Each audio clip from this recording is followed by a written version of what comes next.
Lorsque nous regardons des événements sportifs, nous nous comparons aux meilleurs athlètes et aux années précédentes pour comprendre les progrès et pour trouver d'autres moyens de s'entraîner et même de fixer de nouveaux objectifs. Nous devons rester conscients que nous n'avons pas eu tous les mêmes opportunités de nous entraîner ni les mêmes outils pour y parvenir. Il y a des limites aux performances possibles que chacun peut espérer atteindre. Dans la première vidéo, nous avons établi que l'exercice physique est essentiel à notre survie, pour notre survie de manière saine et productive, pour contribuer à la société et à notre croissance. Nous avons soulevé la question de savoir dans quelle mesure nous devrions faire du sport et si le sport d'élite, le sport de haut niveau, aide notre société. Nous avons commencé par établir que le contexte social ne donne pas les mêmes chances de débuter et de continuer à tous. La capacité à s'entraîner, l'accès aux installations et le timing pour performer sont des caractéristiques essentielles pour réussir à accéder au niveau d'élite. Mais dans la plupart des sports, très inégalitaires. Nous avons ensuite vu comment les technologies dans des domaines très inattendus deviennent des moteurs de victoire et de progrès dans les performances, donnant des avantages aux mieux sponsorisés. Nous avons abordé cela à travers 4 aspects: l'équipement, les installations, les méthodes d'entraînement et la nutrition. Nous avons vu que les améliorations de performance, en particulier pour l'élite, les meilleurs performeurs sont en partie dus aux changements et aux applications technologiques. Avec des écarts infimes entre les gagnants et les perdants, l'adaptation aux changements technologiques, l'utilisation des derniers appareils pour l'entraînement ou pour la compétition ont parfois donné d'énormes avantages en termes de performance au fil du temps, certes, mais entre les nations, les équipes et les concurrents. Nous verrons aujourd'hui que la génétique montre que nous ne naissons pas égaux en termes de performance et que peut-être vos meilleurs champions ne méritent pas votre adulation, mais simplement votre curiosité.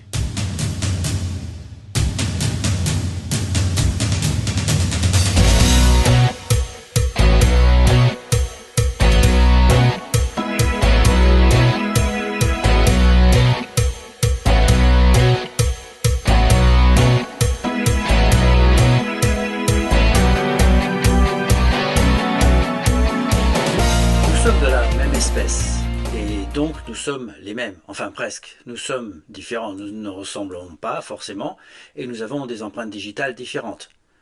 Nous ne sommes pas clonés. Si c'était le cas, la compétition n'aurait aucun sens car nous pourrions tous faire exactement la même performance, à part la chance, la technique peut-être, mais seulement temporairement, évidemment. Nous abordons la question de la génétique dans le sport en nous intéressant d'abord à notre ADN, aux différences qu'il peut créer et enfin aux impacts qu'il peut avoir sur le sport et sur les performances. Grâce à la science, nous avons également accepté que l'évolution est la clé du fonctionnement et de la physiologie de notre corps. La génétique a contribué à affiner les changements et les différences dans le corps humain, les formes et même les performances. Chaque organisme vivant est composé de cellules à peu près identiques pour toutes les créatures. Chaque cellule contient un ADN regroupé en chromosomes. La composition de notre ADN est assez simple. Les brins d'ADN sont uniquement constitués de 4 nucléotides ou monomères. Chacun est composé de 3 parties, un groupe phosphate, un sucre, le nom du sucre est désoxyribose, qui fait partie du nom, et 4 bases azotées. Les 4 bases azotées sont l'adénine et la guanine, qui sont des purines avec des structures à 2 anneaux, tandis que la thiamine et la cytosine sont des pyrimidines avec une structure à 1 anneau. Par conséquent, une purine s'associe toujours à une pyridine. Ces liaisons sont ce qui génèrent cette structure en spirale ou en hélice. Les cellules se divisent et se reproduisent de 2 manières, la mitose et la méiose. La mitose donne naissance à 2 cellules identiques, tandis que la méiose donne naissance à 4 cellules sexuelles. Dans la méiose, on obtient des cellules haploïdes. Le nombre de chromosomes est divisé par 2 par rapport à la cellule mère. Il s'agit soit d'un spermatozoïde, soit d'un ovule, qui éventuellement se combinent pour former un embryon. Les cellules se développent en de nombreux chromosomes qui font des faisceaux d'ADN étroitement enroulés que l'on retrouve dans le noyau de presque toutes les cellules de notre corps. Dans les cellules végétales et animales, l'ADN est étroitement groupé dans des structures en forme de fil appelées chromosomes, dans le noyau de la cellule. Cela contraste avec les bactéries où l'ADN flotte librement dans les cellules. Une longueur d'ADN est enroulée plusieurs fois autour de nombreuses protéines appelées histones pour former des structures appelées nucléosomes. Ces nucléosomes s'enroulent ensuite étroitement pour former des boucles de chromatine. Les boucles de chromatine sont ensuite enroulées les unes autour des autres pour former un chromosome complet. Chaque chromosome a deux bras courts, les bras P, et deux bras plus longs, les bras Q, et un centromère qui maintient le tout ensemble au centre, bien sûr.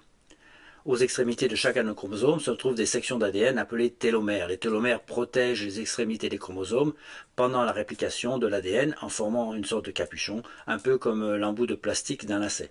Notre ADN stocke les informations dont nos cellules ont besoin pour fonctionner. Il est organisé en petites sections appelées gènes qui contient des instructions pour fabriquer un produit spécifique, généralement une protéine. Les protéines effectuent la plupart des fonctions actives d'une cellule, comme la protection contre les maladies ou l'absorption de nutriments contenus dans les aliments. La conversion des gènes dans leurs produits fonctionnels est appelée expression génétique. Les humains ont 23 paires de chromosomes, 46 au total. La moitié provient de chaque parent biologique. Ces mélanges, au fil du temps, ont créé de nombreuses versions de nous-mêmes, mais toutes avec des portions mixtes de nombreux groupes ou sous-groupes. Au total, le génome humain est constitué de 3,2 milliards de bases d'ADN, mais d'autres organismes ont des génomes de taille différente. Si vous imprimez, les 3,2 milliards de lettres de votre génome pourraient remplir une pile de livres de poche de 61 mètres de haut, ou remplir 200 annuaires téléphoniques de 500 pages chacun. Chez les humains et la plupart des autres organismes complexes, une copie de chaque chromosome est héritée du parent femelle et l'autre du parent mâle. Cela explique pourquoi les enfants héritent chacun de leurs traits, de leur mère et d'autres de leur père. Le modèle d'hérédité est différent pour le petit chromosome circulaire présent dans les mitochondries. Seuls les ovules et non les spermatozoïdes conservent leurs mitochondries pendant la fécondation. Ainsi, l'ADN mitochondrial est toujours hérité du parent femelle. Oui, il diffère par une paire de chromosomes appelés chromosomes sexuels. Les femelles ont donc deux chromosomes X dans leurs cellules, tandis que les mâles ont un chromosome X et un chromosome Y. Nous aurions identifié 92% de notre génome, les 8% étant considérés comme de l'ADN insignifiant. La réalité est cependant que nous n'avons peut-être pas identifié autant de choses que les scientifiques le prétendent. Nous ne comprenons pas vraiment la plupart d'entre elles. Il n'existe pas un seul gène qui fasse une seule chose, les yeux bleus ou les yeux marrons. En fait, il se pourrait que 98% des gènes ne codent même pas pour des protéines spécifiques. Certains ont besoin de combinaisons, certains empêchent la fabrication de protéines, certains ARN ne deviennent pas des protéines. Certains sont simplement cassés, semble-t-il. En d'autres termes, nous en savons vraiment très peu et nous ne comprenons sûrement rien à leur fonctionnement. Les résultats montrent au moins que nous sommes probablement pas si différents des autres espèces.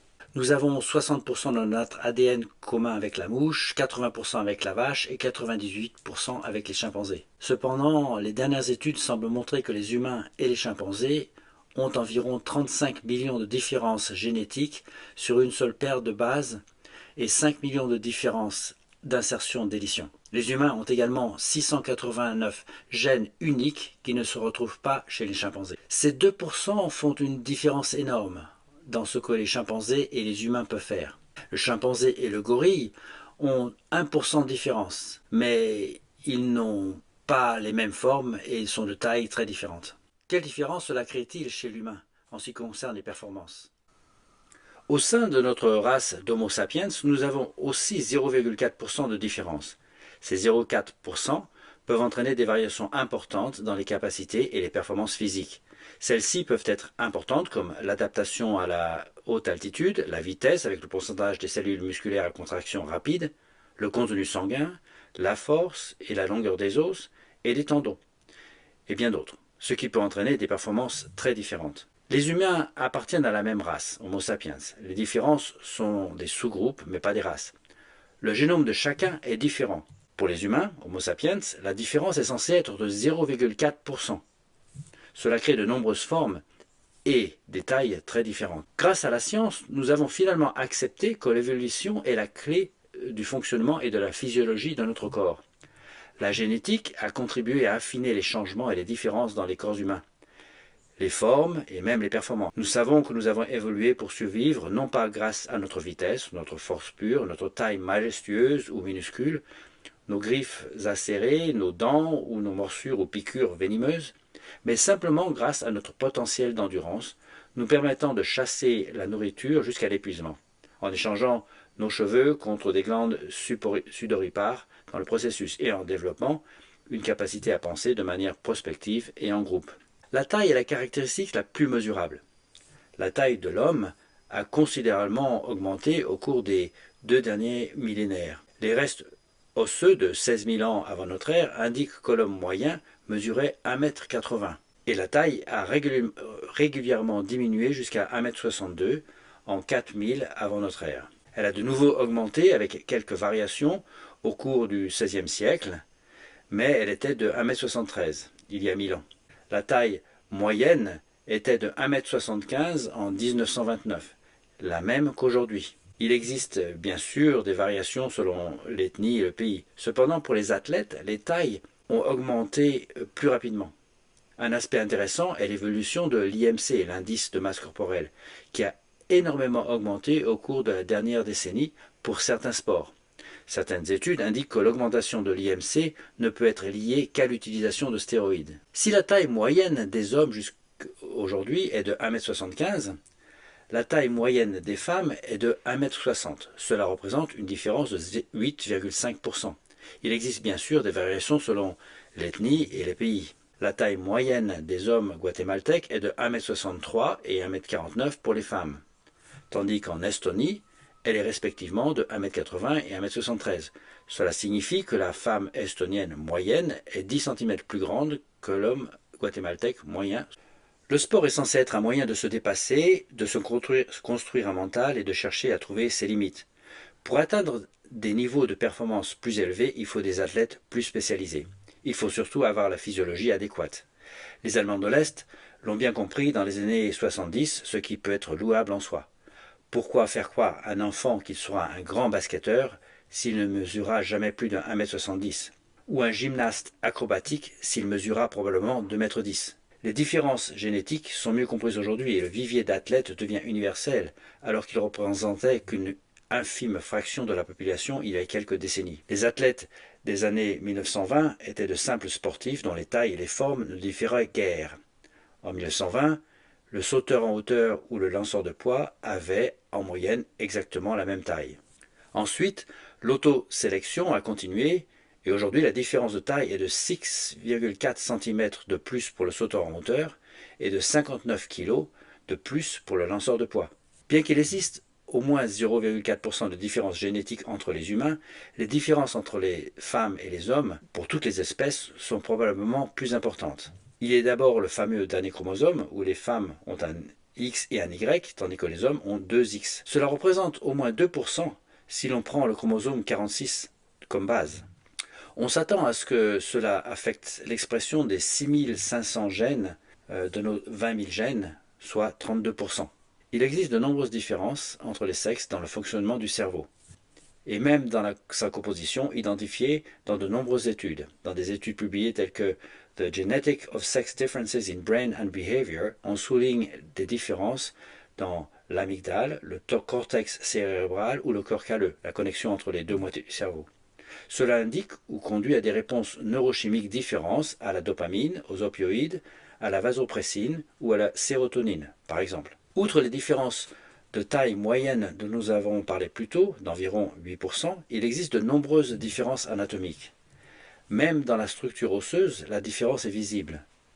Pour de nombreuses performances physiques, la structure de la hanche seule implique des adaptations différentes liées à la marche ou à la course, comme on le voit d'ailleurs dans l'angle Q. La masse musculaire en moyenne diffère grandement, avec plus de masse musculaire dans le haut du corps et généralement plus de densité musculaire également, ce qui devrait être dû au niveau de testostérone. La testostérone est connue sous le nom d'hormone androgène. Les hommes et les femmes ont tous deux de la testostérone. Chez la femme, elle est utilisée pour maintenir les niveaux d'autres hormones, la libido et la fertilité, la fabrication de nouvelles cellules sanguines, la santé et la fonction cognitive, la santé cardiaque, le renforcement des muscles et des os. Chez l'homme, Elle est utilisée pour le développement pendant la puberté, la création de spermatozoïdes, le renforcement des os et des muscles, la santé, la fonction cognitive, la santé cardiaque et la libido. Avec l'impact de la testostérone sur le corps, les différences mesurées chez les hommes et les femmes sont énormes. L'effet sur les performances est attendu. L'estrogène est connu sous le nom de l'hormone féminine. Chez la femme, il régule la formation du tissu mammaire, le cycle menstruel, les follicules ovariens, et chez l'homme, il affecte la libido et la production de sperme, etc. Là encore, les hommes et les femmes présentent d'énormes différences moyennes. Les femmes ont des niveaux différents de ces hormones. En général, une plus grande quantité de testostérone entraîne des épaules larges, des hanches étroites et un tonus musculaire qui sont les marqueurs de performance. Par conséquent, l'impact des stéroïdes est encore plus grand aussi pour les femmes que pour les hommes. Quel est l'impact de ces différences génétiques sur les performances? Les changements corporels universels chez l'humanité étant minimes, le corps des athlètes, par contre, a évolué extrêmement rapidement. Fondamentalement, les athlètes ont des morphologies et physiologies spécialisées pour chaque performance. Le principal moteur de la performance est la sélection pour le sport et non l'entraînement. La NBA recherche dans le monde entier des types de corps de joueurs de basketball. La proportion de joueurs mesurant 2,10 m au moins a doublé pour atteindre 10% dans la NBA, bien que la proportion de personnes de cette taille soit aujourd'hui la même qu'avant. C'est une caractéristique si rare qu'il y a 17% de chances que ces personnes jouent aujourd'hui dans la NBA. Le joueur de NBA moyen mesure 2 mètres aujourd'hui. On pourrait donc penser que la taille est le seul facteur. Pas tout à fait. Les joueurs de basketball doivent non seulement être grands, mais avoir une envergure supérieure à la moyenne. Le joueur NBA moyen, mesurant 2 mètres, a des bras de 2,13 m. En natation, la taille des vainqueurs olympiques du 100 mètres nage libre était déjà supérieure à la moyenne. 1,82 m en 1900, 4% au-dessus de la moyenne. En 2016, les vainqueurs faisaient 1,95 m, soit 11% plus grand que la moyenne masculine. Pour les finalistes, elle est passée de 1,82 m, donc pour les hommes, à 1,90 m dans les années 60. Pour les femmes, de 1,60 m à 1,76 m en 2020. Encore une différence de 10% par rapport à la moyenne féminine. Cependant, le plus grand avantage est l'envergure par rapport au corps. Phelps mesure 1,93 m, mais son envergure est de 2,03 m. Ce n'est que la caractéristique visible. De nombreux nageurs ont de longs pieds, de longues mains et souvent des chevilles disjointes. Cela donne une flexibilité supplémentaire pour les battements de jambes avec une efficacité maximale. Ce n'est pas idéal pour l'haltérophilie ou le patinage sur glace, mais parfait pour la natation. Phelps a de longs bras, mais des jambes proportionnellement très courtes. Dans la natation moderne, les battements de jambes de dauphin sous l'eau est très efficace et sont désormais autorisés sur 15 mètres après chaque virage. Ce changement pour les 3 nages implique qu'avec un bon battement de jambes de dauphin sous l'eau, vous pouvez réussir dans les 3 disciplines. Le long torse, les jambes courtes et les chevilles extrêmement flexibles donnent un avantage certain à ces nageurs. C'est pourquoi Phelps a pu gagner dans ces 3 nages. C'est la même chose avec Michael Gross qui a remporté 4 médailles d'or avec sa taille de 2 mètres et son envergure de 2,13 m. Et Mark Spitz dans les années 70 qui avait des bras inhabituellement long malgré sa taille de 1,83 m. En revanche, si vous avez des bras courts et des jambes longues, vous n'aurez aucune chance. C'est le cas d'Hicham El Guerrouj, recordman du monde dans de nombreuses épreuves du 1500 mètres au 5000 mètres. El Guerrouj ne mesure que 1,75 m contre 1,93 m pour Phelps, mais tous les deux ont la même longueur de jambes. Une nouvelle population s'est jointe avec ses avantages génétiques. Les Kenyans sont des meilleurs coureurs de l'époque, avec plus précisément les descendants des tribus de Kalenjin, 12% de la population kenyane. Ils naissent avec des jambes très longues mais très fines. Cette adaptation permet d'économiser de l'énergie pendant la course et les longues jambes sont utilisées comme un fouet avec très peu d'énergie. Seuls 17 coureurs américains très entraînés ont réalisé un marathon en moins de 2h10. Près de 50 hommes kalenjin le font chaque année. Il n'est pas nécessaire d'être grand pour faire du sport. Être petit peut aussi être une bonne chose. Dans le cas où la petite taille est un avantage, comme en gymnastique, la taille moyenne des gymnastes est passée de 1,60 m à 1,45 m au cours des 30 dernières années. Tous les sports ont des caractéristiques anatomiques particulières qui donnent des avantages sur les concurrents. Même dans les sports moins populaires, comme le water-polo, la longueur de l'avant-bras est plus longue en proportion du reste du bras. Mais il existe d'autres caractéristiques physiologiques cachées qui aident.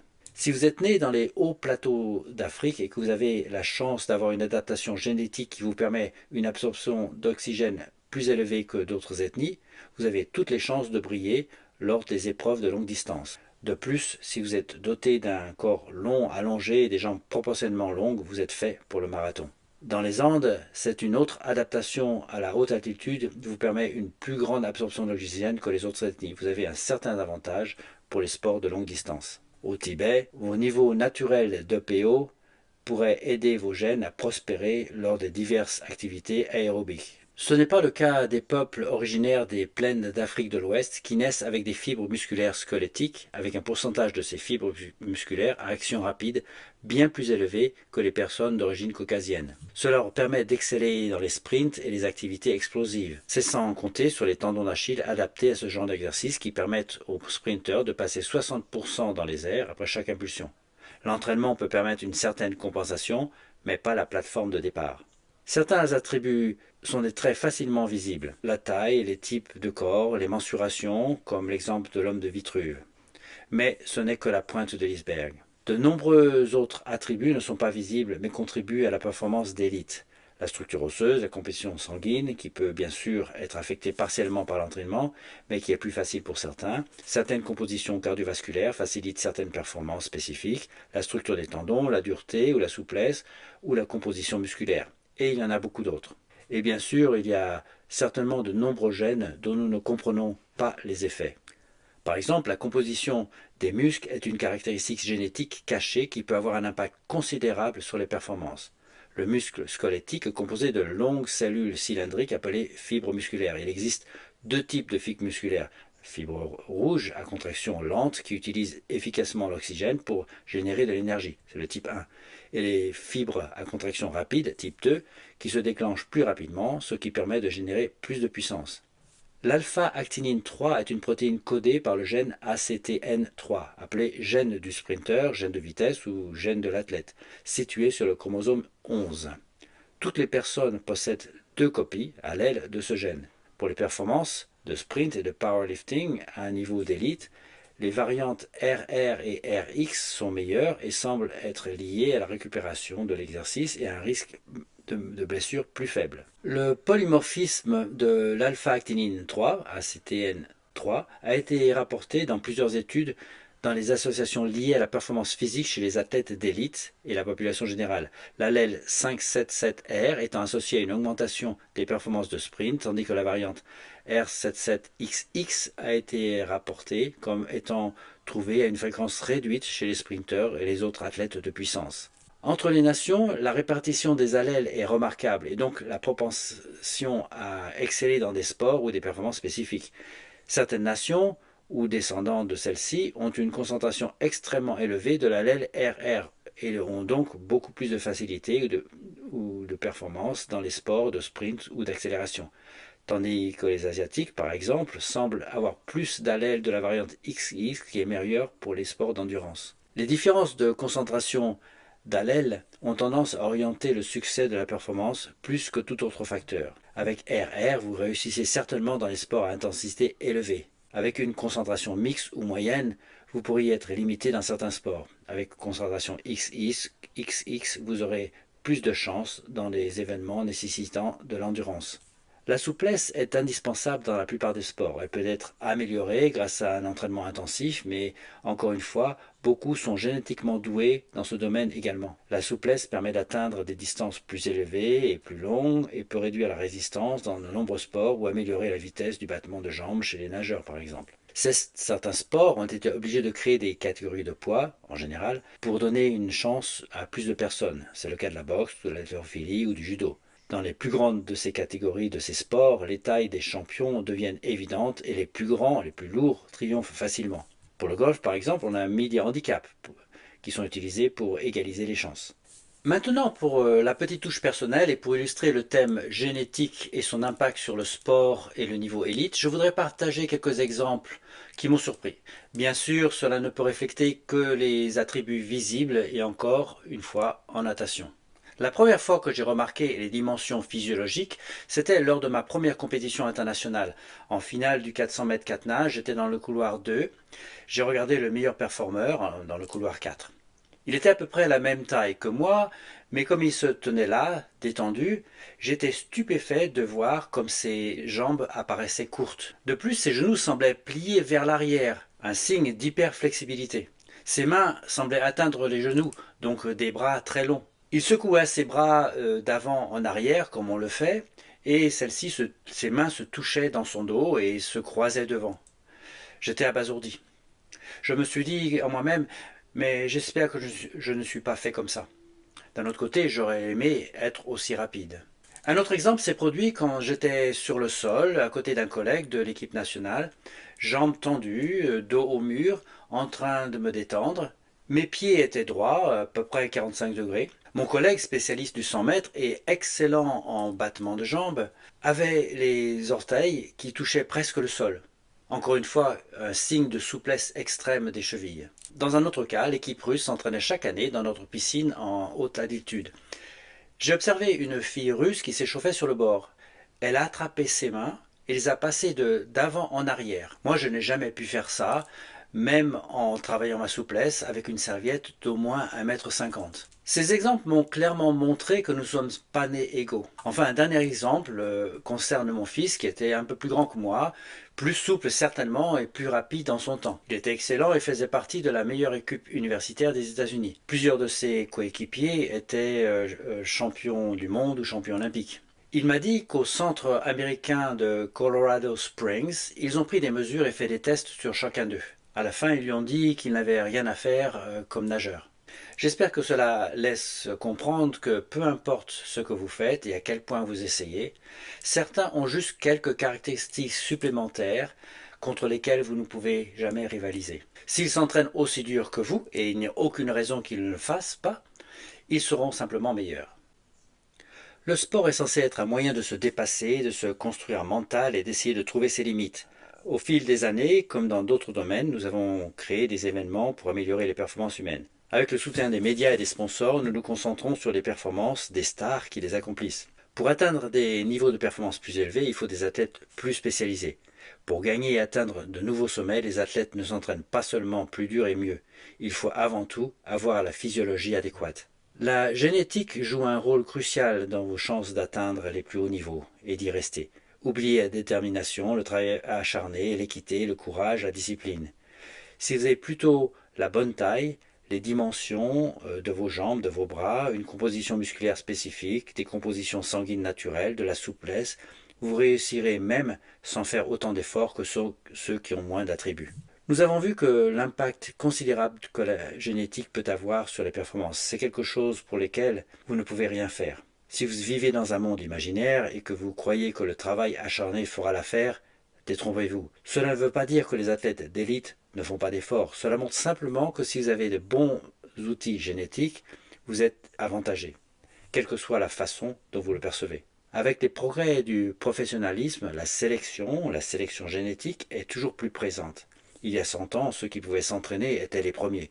Aujourd'hui, vous devez être spécial, avoir les bons outils génétiques pour votre sport spécifique, pour avoir une chance de concourir au niveau élite. Nous avons vu que les différences sociales ont un impact sur les chances d'atteindre les niveaux d'élite. Nous avons vu que certaines technologies sont nécessaires pour s'entraîner correctement et pour atteindre des performances adéquates, ce qui les rend les chances inégales. Aujourd'hui, nous avons vu que la génétique est devenue le principal moteur pour atteindre le niveau d'élite.